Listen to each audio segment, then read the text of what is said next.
경제는 본질적으로 숲처럼 완전히 자연스럽게 굴러가지 않습니다. 경제는 정책에 의해, 중앙은행에 의해, 거대한 금융기관과 자금 흐름에 강한 영향력을 가진 집단에 의해 단계적으로 조율됩니다. 아무도 말해주지 않은 진실에 오신 것을 환영합니다. 사회가 당신에게 보이길 원치 않는 진실이 여기에 있습니다. 사이클 1 성장. 경제가 둔화되고 생산이 약해지며 실업이 늘고 소비가 줄어들면 정책을 운용하는 중심은 가만히 있을 수 없습니다. 질문은 이것입니다. 그들은 어떻게 새로운 성장 사이클을 만들어내는가? 첫 번째는 시스템의 피를 수혈하는 것, 즉 유동성, 돈을 푸는 것입니다. 하지만 돈을 푼다고 해서 단순히 찍어내서 시장에 뿌리는 방식은 아닙니다. 보통은 계산된 경로를 통해 주입됩니다. 대표적인 것이 재정지출, 공공투자입니다. 정부는 도로, 공항, 산업단지 같은 대형 인프라 사업에 자금을 투입해 일자리를 만들고 자재 수요를 창출하며 경제를 바닥부터 밀어 올립니다. 산업단지는 생산 기반을 넓히고 FDI, 외국인 직접 투자주를 유치해 해외 자본이 국내 경제로 들어오게 만듭니다. 상업은행은 더 싼 자금에 접근할 수 있게 되고 정책은 낮은 금리로 신용을 실물 경제에 공급하도록 유도합니다. 즉, 돈은 무작정 뿌려지는 것이 아니라 시스템을 통해 공급됩니다. 그 다음은 금리 인하입니다. 금리 인하는 매우 강력한 신호입니다. 돈이 싸졌다. 빌리고 투자하고 현금을 움켜쥐고만 있지 마라. 이 신호가 먹히려면 보통 기대 심리, 기대 인플루언스를 함께 조정합니다. 언론, TV, SNS가 반복적으로 말합니다. 경기 회복 의지, 새로운 투자 기회, 기업 지원을 위한 금리 인하, 대중 심리를 정면으로 두드립니다. 그러면 많은 사람들이 이렇게 생각합니다. 경제가 곧 회복되겠네. 집을 사야겠다. 주식에 들어가야겠다. 사업을 확장해야겠다. 하지만 금리를 내리기 직전에 종종 아주 미묘한 동작이 들어갑니다. 예금 금리를 살짝 올리거나 매력적인 수준으로 유지하는 것입니다. 목적은 돈을 은행 시스템 안에 묶어두고 예금으로 자금을 재순환시켜 다음 완화 국면을 준비하는 데 있습니다. 특히 상업은행은 정책 신호를 시장보다 빠르게 읽는 경우가 많습니다. 그래서 공개되기 전에 조달 대출 포트폴리오를 먼저 조정해 금리 스프레드 차익을 최적화합니다. 자금은 다시 모이고 금리 인하 신호가 공식화되는 순간 강하게 풀 준비가 끝납니다. 동시에 정부는 세금을 낮출 수 있습니다. VAT 부가세, 법인세, 토지 관련 세금 등을 인하해 생산 경영 비용을 줄이고 숨통을 틔웁니다. 또 일부 투자 채널을 완화하기도 합니다. 부동산 신용 한도를 넓히고 주식시장의 대출, 레버리지를 완화하며 자금 회귀가 목표라면 디지털 자산 시장에도 더 유연해질 수 있습니다. 잠깐, 돈만 풀면 자금은 여기저기 새어나갈 수 있습니다. 심지어 국가 시스템 밖으로 빠져나갈 수도 있습니다. 그래서 장벽이 필요합니다. 외환은 보통 엄격하게 관리됩니다.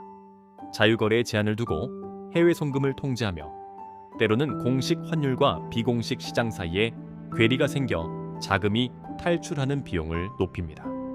금은 일부 국가에서 수입 유통이 강하게 관리되어 국내 가격이 국제 가격과 괴리될 수 있습니다. 국내에서 금을 살 때 프리미엄이 커지면 투기 유인이 줄어듭니다. 이 조치들의 목적은 하나입니다. 돈이 국내 경제 안에서 순환하도록 만들고 밖으로 쉽게 빠져나가지 못하게 하는 것. 또 다른 도구는 환율 조정입니다. 수출이 필요하면 통항화를 약세 방향으로 유도할 수 있습니다. 제품이 해외에서 더 싸져 수출이 늘고 FDI가 들어올 가능성도 커집니다. 반대로 인플레이션을 억제해야 하면 통화를 강세 방향으로 조정해 수입 물가를 낮추고 국내 가격 압력을 줄일 수 있습니다. 이 모든 것은 우연한 움직임이 아니라 정책 결정입니다. 경제는 숲처럼 저절로 굴러가지 않습니다. 것이 도구로 뿌리부터 조율됩니다. 사이클 2, 긴축, 냉각, 버블 통제. 유동성을 풀고 금리를 내리고 소비와 투자를 자극하면 경제는 다시 달아오르기 시작합니다. 기업은 생산을 공격적으로 늘리고 사람들은 집, 자동차, 토지에 몰리며 주식은 폭등하고 부동산은 신고가를 찍고 생활물가도 들썩입니다. 겉으로는 좋은 신호 같지만 꼭 그렇진 않습니다. 돈이 너무 빠르고 강하게 흐르면 자산 버블이 커지고 인플레이션이 통제 밖으로 나가며 결국 조기 위기를 부를 수 있습니다. 그래서 정부와 중앙은행은 개입합니다. 가만히 둘 수 없기 때문입니다. 첫 번째는 통화 공급을 조이는 것입니다. 1. 금리 인상. 정책 금리를 올립니다. 시중은행 대출 금리가 따라 오르고 예금 금리도 높아집니다. 목적은 차입 비용을 비싸게 만들어 가계와 기업이 소비 주택 구매 확장을 위해 돈을 빌릴 때 더 신중해지게 하는 것. 동시에 예금 금리 상승은 유유자금을 은행으로 끌어들여 시장 밖 유통량을 줄입니다. 이 단계에서 예금 금리는 매우 강한 무기입니다. 사람들은 뜨거운 자산을 쫓는 것보다 은행에 넣는 것이 더 안전하다고 느끼기 시작합니다. 2. 신용대출 제한. 대출 총량, 크레딧 한도를 조입니다. 은행이 내줄 수 있는 총 대출 규모를 제한하고 필수 산업에는 우선 배정하되 부동산, 주식, 금융, 투기 쪽으로 흐르는 돈은 줄입니다. 목적은 버블을 키우는 곳으로의 자금 유입을 막는 것. 3. 국채 발행으로 유동성 흡수. 정부는 국채를 더 발행합니다. 단기물, 매력적인 금리일 수도 있습니다. 은행, 펀드, 개인이 시장에서 돈을 빼 국채를 사게 만들고 결과적으로 주식, 부동산 소비로 흘러가던 돈을 안전하지만 잠기는 자산으로 이동시킵니다. 4. 필요시 환율 조정. 달러 투기가 강해지면 당국은 환율 변동폭을 넓히거나 통화 약세를 용인할 수 있습니다. 그러면 수입이 비싸져 소비가 줄고 수입 물가 압력도 올라갑니다. 조정의 비용이자 수단입니다. 5. 세금 수수료로 거래 비용 인상. 부동산 양도세를 올리고 주식 투자 소득 과세를 강화하고 자산 등록 비용과 각종 수수료를 올립니다. 거래 비용이 높아지면 단기 매매와 투기가 줄어듭니다. 6. 미디어 메시지 전환. 이전에는 회복과 기회를 강조해 기대를 끌어올렸다면 긴축 국면에서는 경고로 바뀝니다. 부동산 버블 위험, 통화 긴축, 향후 실 2개월 성장 둔화 위험. 대중 심리를 식히고 너무 흥분하지 마라. 투기 속도를 낮추는 역할을 합니다. 대중이 늦춰지는 사이 상업은행은 종종 한 발 더 앞서 움직입니다. 긴축 신호를 보면 부동산, 주식 같은 위험 자산 비중을 줄이고 유동성 방어를 강화하며 마진 레버리지 및 투기성 금융활동에서 자금을 빼기 시작합니다. 사이클을 먼저 읽는 사람들은 시장이 차가워지기 전에 빠져나옵니다.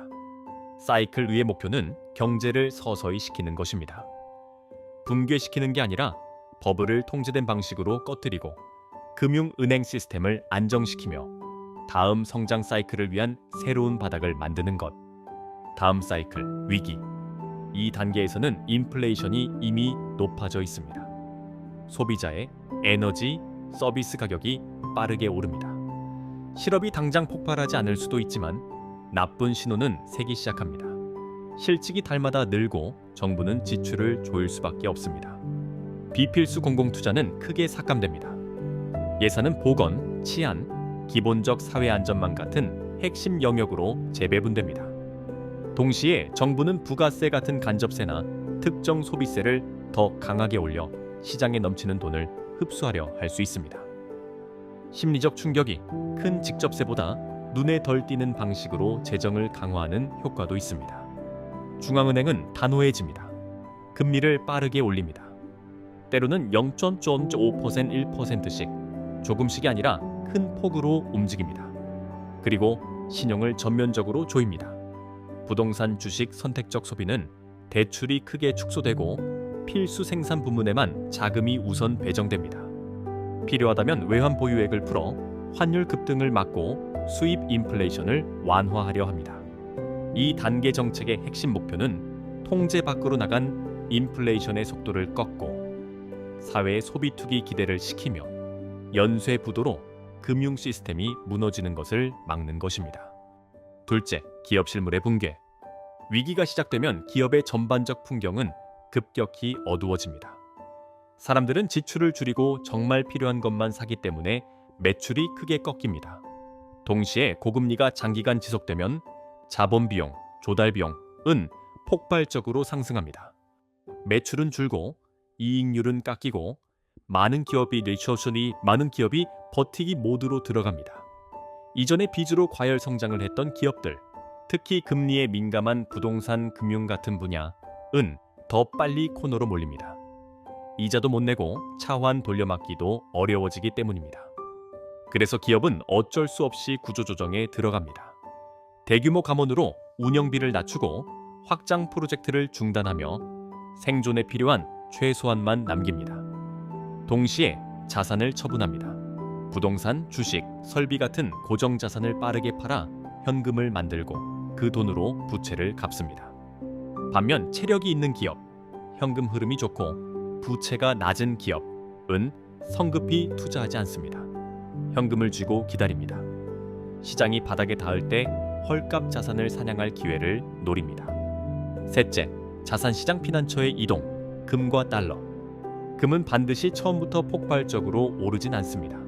하지만 부정적 뉴스가 터질 때마다 강한 파동으로 움직이는 경우가 많습니다. 투자자들은 위험 자산을 줄이고 점점 금달러로 이동합니다. 부동산은 얼어붙습니다. 가격은 특히 투기 성격이 강한 구간, 외곽 토지, 고가 주택, 고급 아파트에서 먼저 크게 흔들립니다. 레버리지가 큰 투자자들의 반대 매매 강제 청산 압력으로 매물은 늘지만 실제 매수세는 거의 사라집니다. 주식은 급락합니다. 거래는 손절 매도가 지배하고 거래대금은 마릅니다. 중소형주, 미드캡, 페니, 쥐는 유동성이 증발해 임상적 사망 상태에 빠질 수 있습니다. 상장사들은 대규모 적자를 내고 배당을 중단하며 유상증자 발행 계획을 연기하거나 취소합니다. 자본은 안전지대로 빠져나가고 통화는 약세 압력을 받습니다.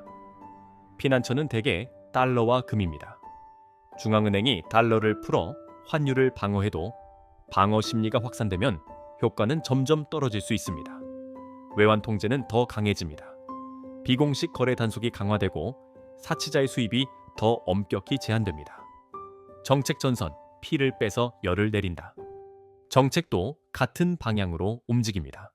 정부와 중앙은행은 소비 투기에서 돈을 빼내기 위해 기준금리를 크게 올리고 매력적인 금리의 국채를 더 발행해 돈을 잠그고 신용을 추가로 조여 부동산, 주식, 비필수 소비로 가는 자금 흐름을 사실상 막습니다. 동시에 간접세를 조정하고 사치품에는 더 높은 세금을 매겨 수요를 꺾습니다. 사치재 수입에 대한 세금도 올려 외환 보유액 방어를 돕습니다. 이 모든 조치는 하나의 목표로 수렴합니다. 투기로 흐르는 돈을 줄이고 경제를 실물 생산으로 되돌리는 것. 기대 심리와 행동을 바꾸는 방식으로 돈의 방향을 바꾸는 것입니다. 그리고 사이클의 바닥으로 갈수록 대중 심리는 방어적으로 변합니다. 위험 회피, 신뢰 붕괴, 투자보다 보유가 우선이 됩니다. 소비 급감, 유동성 동결. 소비는 급격히 줄고 사람들은 필수품만 삽니다. 모두가 현금금 달러를 움켜쥐고 투자 생각을 접습니다. 사회자금의 대부분은 은행 예금 형태로 눕습니다. 일부만 금과 달러로 피난합니다. 생산사업 자금은 축소되고 식품, 의료, 필수 유틸리티 같은 기본 산업에만 남습니다. 결과적으로 자산시장의 유동성은 거의 멈춥니다. 성장률은 매우 낮아지고 심하면 마이너스가 됩니다. 은행 시스템은 민간 예금과 정부의 유동성 지원에 더 의존하게 됩니다. 요약하면 위기는 시스템 전체의 바닥 배출 구간입니다. 자산 가격이 동반 하락하고 신뢰가 깨지고 돈이 움츠러듭니다. 자금 흐름 통제가 더 강해집니다. 단기적 고통을 감수해서라도 장기적 안정, 시스템 붕괴 방지를 택하는 단계입니다. 바닥, 기술적 혼수 상태, 그리고 바닥 사이클이 옵니다. 거의 모든 것이 멈춘 채 다음 전환을 기다립니다. 경제는 기술적 혼수처럼 보입니다. 성장도 소비도 기대도 없습니다. 이때 정부와 중앙은행의 일은 단순합니다. 시스템이 숨은 쉬게 만들기.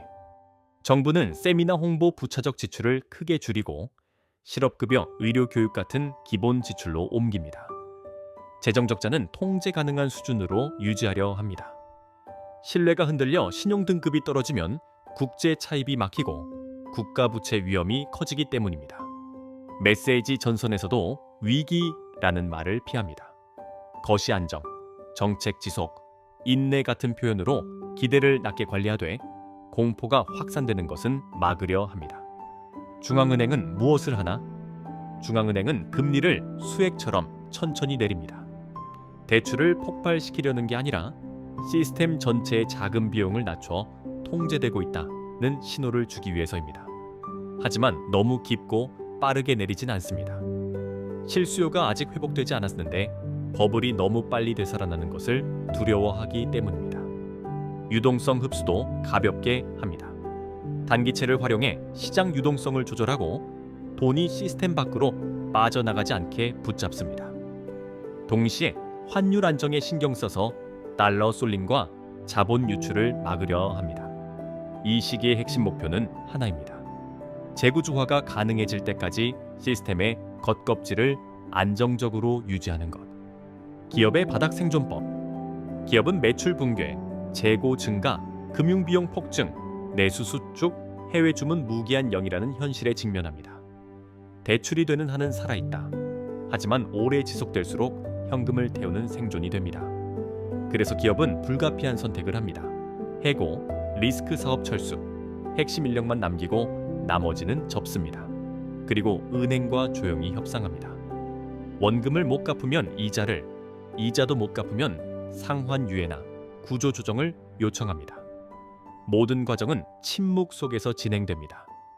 한 군데가 무너지면 연쇄 붕괴가 올 수 있기 때문입니다. 투자도 확장도 마케팅도 없습니다.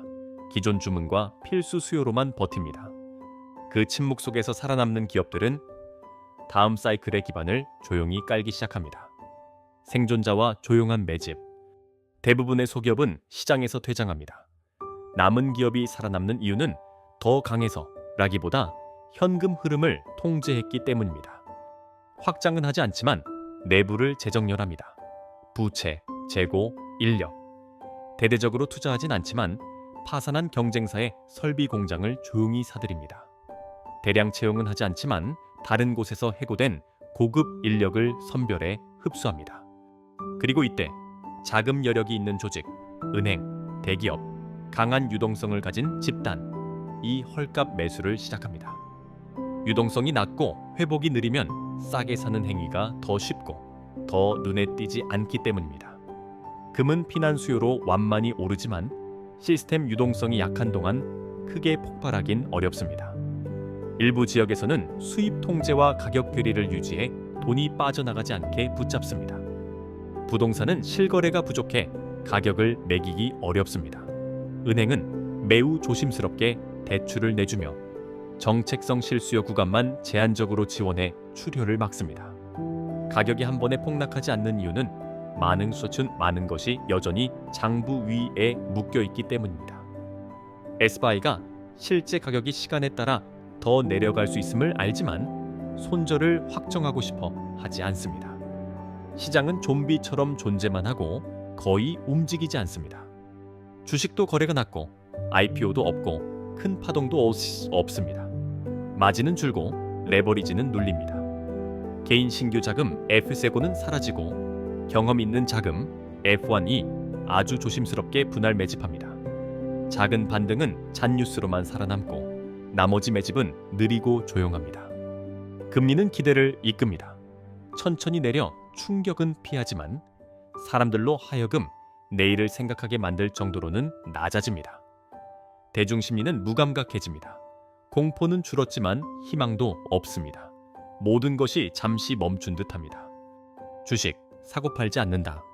부동산, 보유자는 조용히 손실을 감내하고 매수자는 진짜 바닥을 기다린다. 소비, 최소화, 필수만. 현금이 왕입니다. 달러와 금은 피난처입니다. 하지만 바로 그 고요 속에서 큰 손이 움직입니다. 시장에 할 게 없다는 외피 아래서 자산을 모읍니다. 그들은 사이클을 이해합니다. 왜냐하면 바닥은 가장 싼 가격이 아니라 가장 낮은 기대이기 때문입니다. 바닥은 멀리 보는 사람이 기회를 보는 자리입니다. 바닥에서는 S바이가 시장이 죽었다고 말합니다. 하지만 차가운 숫자 속에서 신호가 나오기도 합니다. 신용이 아주 조금 풀리고 집회등이 소폭 늘고 고용이 미세하게 개선되고 금리가 조용히 내려가며 시스템은 점프를 준비합니다. 점프는 하루 이틀에 오지 않습니다. 데이터가 충분해지고 심리가 준비되고 신뢰가 돌아올 때 옵니다.